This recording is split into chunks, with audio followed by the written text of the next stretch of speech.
Hey everyone, welcome back to the channel.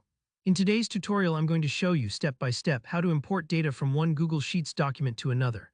If you've ever needed to pull information from, say, a sales spreadsheet into your main workflow, or perhaps consolidate data from different teams into one master document, this guide will make that whole process quick and painless. By the end, you'll know exactly how to set up seamless data connections between your Google Sheets, and you'll feel way more confident managing your spreadsheets. Alright, let's dive right in. The very first thing you'll need to do is make sure you actually have permission to pull information from the other Google Sheet, the one you want to import data from. If you don't have edit access, your import just won't work. Here, how you check: open up the Google Sheet that holds the data you want, then look up in the top right corner for the Share button. Give that a click. Under the General Access section, you'll see a drop-down. You want to change that to anyone with the link. But don't stop there. To actually let the import happen, you also need to set the role to Editor. This ensures you have proper rights to access and pull the data into your new document. Click Done to save those sharing settings. Sometimes people worry about sharing and security at this step. Just remember, you can always change the settings back later if you need to lock things down again. Now let's head over to the Google Sheet where you want your imported data to appear. I want you to click on column A. Feel free to pick any starting cell, but A1 is a good bet if you want things neat. You're going to type in a special Google Sheets formula called equals IMPORTRANGE, and yes, make sure to include that opening parenthesis. This formula is really the magic that lets you reach across to another document and fetch just what you need. Next, it's time to tell Google Sheets exactly where to find your data.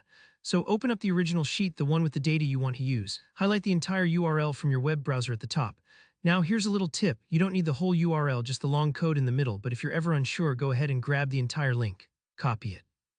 With that copied, jump back to your import sheet. In the IMPORTRANGE formula, after the parenthesis, you'll paste your URL or code and make sure it's inside quotation marks. Then type a comma. Now you'll need to tell Google Sheets exactly which part of that document you want. This is where things get specific. You'll specify the sheet's name, add an exclamation mark, and then the range of columns you want to bring in. For example, if your data lives in columns A through E, you'd type Sheet 1 AE, replace Sheet 1 with your actual sheet name, close the parenthesis. Your full formula should look something like this. Equals IMPORTRANGE, your copied URL, Sheet 1 AE. Go ahead and press Enter. You might see a prompt asking you to allow access. If you do, click Allow Access. This is just Google Sheets making sure you have permission. After a few moments, you'll see your data pull in just like magic. And there you go, you've successfully imported data from one Google Sheets document to another. Remember, if you make changes to the source sheet, your import will update automatically. If something doesn't show up right away, double-check your link, your sheet name, or the sharing permissions. Little typos there are the most common hiccups. Hope you found this walkthrough helpful. If you did, be sure to hit that like button, and if you have any questions, just drop them in the comments below. I love helping out.